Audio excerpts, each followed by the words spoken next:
क्या आप जानते हैं किस राज्य के मुख्यमंत्री अपने नाम के साथ सरनेम नहीं लगाते थे? किस राज्य के मुख्यमंत्री बिना दिखावा सामान्य बसों में सफर करते थे और बसों में ही लोगों की समस्याएं सुन लेते थे? किस राज्य के मुख्यमंत्री का जन्म विदेश में हुआ था?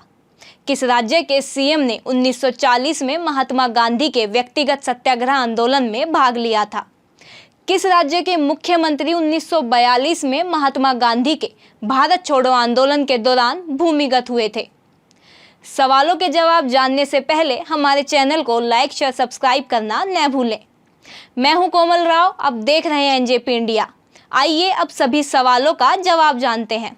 उपरोक्त सभी 5 सवालों का एक ही जवाब है, दिल्ली के पूर्व मुख्यमंत्री चौधरी ब्रह्मप्रकाश यादव।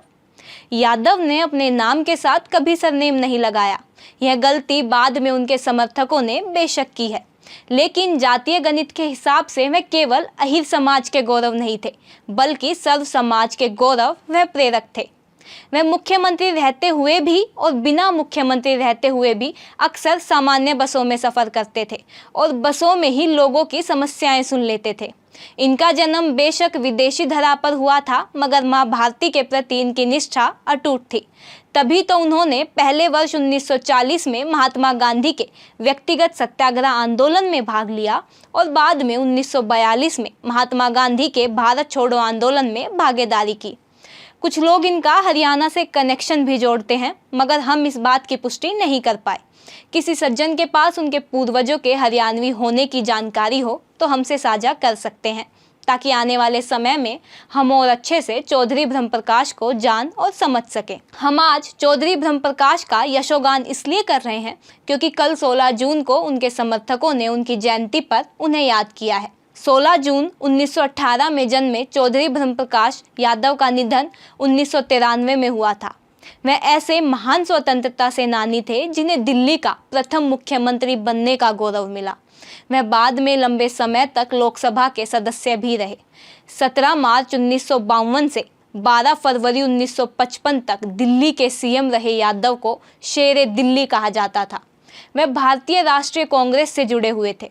हालांकि अपनी राजनीतिक पारी के अंतिम दौर में दिल्ली के शुक्रपुर निवासी चौधरी ब्रह्मप्रकाश यादव कांग्रेस से अलग होकर चौधरी चरण सिंह के लोकदल से जुड़ गए थे, मगर उनकी पहचान एक निष्ठावान कांग्रेसी नेता की ही रही।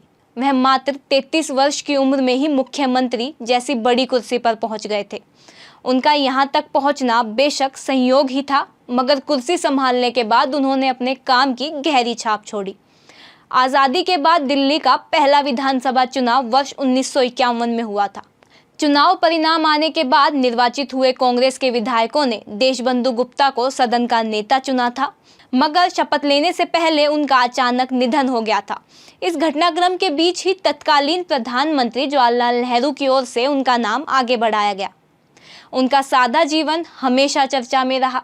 मुख्यमंत्री बनने के बाद भी अगर उन्हें बसों में सफ़र करना पसंद था तो यह उनकी सादगी और जनता से जुड़ाव का ही प्रतीक था। सीएम रहते हुए भी वे दिल्ली में अपना घर नहीं बना पाए थे। केंद्र में मंत्री रहते हुए उन्होंने कई अहम काम किए। सहकारी आंदोलन को गति देने में वे सबसे आगे थे। जिन वर्गीज कुरियन को देश में श्वेत क्रांति के लिए याद किया जाता है, उनके साथ ब्रह्मप्रकाश यादव ने भी काम किया था। एनजेपी इंडिया की टीम भी जयंती पर इन्हें नमन करती है।